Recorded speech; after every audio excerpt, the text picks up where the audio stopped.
Hi friends, welcome to my YouTube channel. আমার YouTube চ্যানেলে আপনাদের সকলকে স্বাগত জানাই। রোজ ভ্যালির টাকা রিফান্ড দেওয়া হচ্ছে এবং তার সাথে আরও অনেক চিটফান্ড কোম্পানি আছে যেগুলি টাকা ফেরত দেওয়ার অঙ্গীকারবদ্ধ হয়েছেন তারা।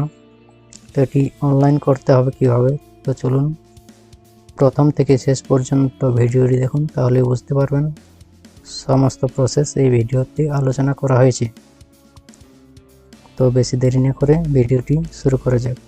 এর জন্য আপনাকে আপনার ব্রাউজারটি ওপেন করে নিতে হবে এবং রোজ ভ্যালি এডিসি লিখে সার্চ করে দিতে হবে। প্রথমে যে লিঙ্কটি আসবে এখানে ক্লিক করতে হবে। এরপর দেখতে পাচ্ছেন এখানে আপলোড সার্টিফিকেট বলে আসছে, এখানে আপলোড সার্টিফিকেটে ক্লিক করতে হবে। এরপর আপলোড সার্টিফিকেটে ক্লিক করে দেওয়ার পর এরকম ইন্টারফেস হবে। এখানে যে ইনভেস্টর মানে যার নামে পলিসিটি আছে তিনিও আবেদন করতে পারেন, অথবা তার নমিনি যদি তিনি কোনো কারণে মারা যান তাহলে তার নমিনিও আবেদন করতে পারে। আর যদি তার নমিনিও না থাকে তাহলে অন্য যে কোনো তার রিলেশনশিপের যে কেউ আবেদন করতে পারে। তো আমার ক্ষেত্রে যে ইনভেস্টর তিনি আবেদন করছেন, তাই আমি প্রথমটিতেই থাকতে দিচ্ছি। এরপর নিচে দেখুন এখানে সিলেক্ট কোম্পানি, এখানে আপনার যে কোম্পানিটি সেই কোম্পানিটি সিলেক্ট করতে হবে। এটি আপনার যে অরিজিনাল পলিসি পেপারটি আছে সেই পেপারটিতে দেখতে পাবেন উপরেই লেখা থাকবে। তো সেইখান থেকে আপনার যে কোম্পানি সেটি এখান থেকে সিলেক্ট করে নেবেন। এরপর এখানে প্রথম আমানতকারী, এখানে যে ব্যক্তি নামে পলিসিটি আছে তার নাম এখানে দিয়ে দিতে হবে, তার বয়স এখানে দিতে হবে, এখানে তার জেন্ডার সিলেক্ট করে নেবেন। এরপর এখানে তার মোবাইল নাম্বার বসিয়ে দেবেন। আইডেন্টি টাইপ, এখান থেকে যে কোনো একটি ডকুমেন্ট সিলেক্ট করতে হবে। তারপর সেই ডকুমেন্টের নাম্বার এখানে বসিয়ে দিতে হবে। এখানে দ্বিতীয় যৌথ আমানতকারী, যদি সেই পলিসিটি জয়েন্ট হয়ে থাকে তাহলে দ্বিতীয় ব্যক্তির নাম এখানে দিতে হবে, তার বয়স, জেন্ডার, এখানে তার মোবাইল নাম্বার, এখান থেকে একটি যে কোনো আইডেন্টি প্রুফ দিতে হবে। এখানে আইডেন্টি প্রুফ যেটি আপনি সিলেক্ট করবেন সেটির নাম্বার এখানে বসিয়ে দিতে হবে। এরপর এখান থেকে সেম প্রসেস, এখানে প্রথমে যে নাম দিয়েছিলেন যে আমানতকারীর তার পিতা কিংবা অথবা স্বামীর নাম বসিয়ে দিতে হবে।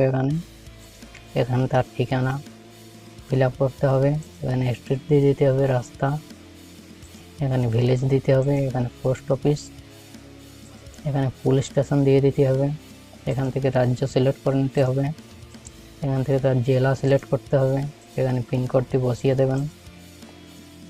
এরপর নিচে নেমে আসবেন, এখানে ব্যাংক অ্যাকাউন্ট ডিটেলস দিতে হবে।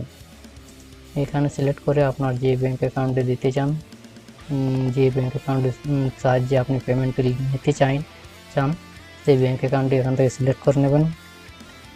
এখানে সেই ব্রাঞ্চের নাম দিয়ে দেবেন, যেমন ব্রাঞ্চের আপনার অ্যাকাউন্টটি খোলা হয়েছিল। এখানে ব্রাঞ্চ কোড দিয়ে দেবেন, এগুলি আপনার পাসবুকের প্রথম পেজেই পেয়ে যাবেন। এরপর এখানে আপনার অ্যাকাউন্ট নাম্বারটি বসিয়ে দেবেন, এখানে MICR নাম্বার, এটিও আপনার পাসবুকে পেয়ে যাবেন। এখানে IFSC কোড বসিয়ে দিতে হবে। এরপর নিচে নেমে আসবেন, এখানে দেখতে পাচ্ছেন আমানত সমূহের বিবরণ, এখানে আমানত শংসাপত্র নাম্বার, এটি আপনার যে অরিজিনাল পলিসি পেপারটি আছে সেই পেপারটিতে পেয়ে যাবেন, সেই নাম্বারটি এখানে বসিয়ে দেবেন। এখানে কার নামে শংসাপত্র আছে, যার নামে শংসাপত্র আছে মানে যার নামে পলিসিটি খুলেছিলেন তার নাম এখানে দিয়ে দেবেন। এখানে আমানতের তারিখ, যে তারিখে খোলা হয়েছিল সেই ডেট এখান থেকে সিলেক্ট করে নেবেন। আমানতের পরিমাণ, যদি আপনার ফিক্সড ডিপোজিট করে থাকেন তাহলে যে অ্যামাউন্ট ডিপোজিট করেছিলেন সেটি এখানে বসিয়ে দেবেন। আর যদি আপনি আরডি ডিপোজিটের মতো মানে মাসে মাসে যদি জমা করতেন তাহলে যতগুলি আপনি ইনস্টলমেন্ট দিয়েছিলেন সেটি হিসাব করে এখানে বসিয়ে দেবেন। আমানত শেষ হবার তারিখ, এখানে আপনার পলিসিটিতেই পেয়ে যাবেন যে তারিখে আপনার শেষ হওয়ার কথা ছিল সেই ডেটটি এখান থেকে সিলেক্ট করে নেবেন। এখানে কোম্পানি থেকে বলছে কত টাকা পাওয়া গেছে, যদি আপনি কিছু টাকা পেয়ে থাকেন তাহলে সেটি বসিয়ে দেবেন, আর যদি না পান তাহলে এখানে 00 বসিয়ে দেবেন। কত টাকা মূলধন পাওয়া যায়নি। যে পরিমাণটা আপনি এখানে অ্যামাউন্টে বসিয়েছিলেন সেইটা এখানে বসিয়ে দেবেন, আর যদি কিছু টাকা পেয়ে থাকেন তাহলে সেটি মাইনাস করে এখানে বসিয়ে দেবেন। কত টাকা প্রাপ্য এটি আপনার পলিসির পেপারটিতে থাকবে, দেখবেন এই প্রাপ্য যেটা ম্যাচুরিটি হওয়ার কথা ছিল, ম্যাচুরিটি হলে যে পরিমাণ আপনি টাকা পাওয়ার কথা ছিল সেটি এখানে বসিয়ে দেওয়ার পর কন্টিনিউ ফর আপলোড ডকুমেন্টে ক্লিক করে দেবেন। এগুলি সব ফিল আপ করার পর, তো চলুন আমি সব কিছু ফিল আপ করে নিচ্ছি, তারপর আপনাদের দেখাচ্ছি নেক্সট স্টেপ আপনাকে কি করতে হবে সঙ্গে। এরপর নেক্সট এরকম ইন্টারফেস হবে, এখানে সমস্ত আপনার ডকুমেন্টগুলি আপলোড করতে হবে, তো সেগুলি আপনি স্ক্যান করে রাখবেন। এখানে আপনার যে ডকুমেন্টগুলি আপলোড করতে হবে সেগুলি হচ্ছে যে অরিজিনাল সার্টিফিকেটটা ছিল সেই সার্টিফিকেটটা এখানে আপলোড করতে হবে প্রথমে। আর যদি সার্টিফিকেটটা জমা নিয়ে থাকে তাহলে জমা নেওয়ার সময় যে আপনাকে একটি স্লিপ দিয়েছিল সেই স্লিপটা আপলোড করতে হবে সেকেন্ড নাম্বারে। তারপর আপনাকে একটি আইডেন্টি প্রুফ হিসাবে যে কোনো একটি আধার কার্ড কিংবা ভোটার কার্ড আপলোড করতে হবে। অপশান দেওয়া আছে, এগুলোর মধ্যে যে কোনো একটি হলেই হবে। এবং অ্যাড্রেস প্রুফ হিসাবে একটি ডকুমেন্ট লাগবে, এগুলিও দেওয়া আছে। এবং ব্যাংকের পাসবুকটি স্ক্যান করে আপলোড করতে হবে এবং ক্যান্সেল চেক একটি আপলোড করতে হবে। তো চলুন আপনি আপলোড করে দিচ্ছি। এখানে চুজ ফাইলে ক্লিক করে তারপর সেটি সিলেক্ট করে আপলোডে ক্লিক করলেই আপলোড হয়ে যাবে। তো এইভাবে সমস্ত ডকুমেন্টগুলি আপনি আপলোড করে নেবেন, এরকমভাবে আপলোড হয়ে যাবে। দেখতে পাচ্ছেন আমি সমস্ত ডকুমেন্টগুলি আপলোড করে নিয়েছি। এরপর সাবমিটে ক্লিক করে দিলেই সেফটি সাবমিট সাকসেসফুলিভাবে হয়ে যাবে। দেখতে পাচ্ছেন আমার সাকসেসফুলিভাবে সাবমিট হয়ে গেছে। এরপর ওকে ক্লিক করতে হবে।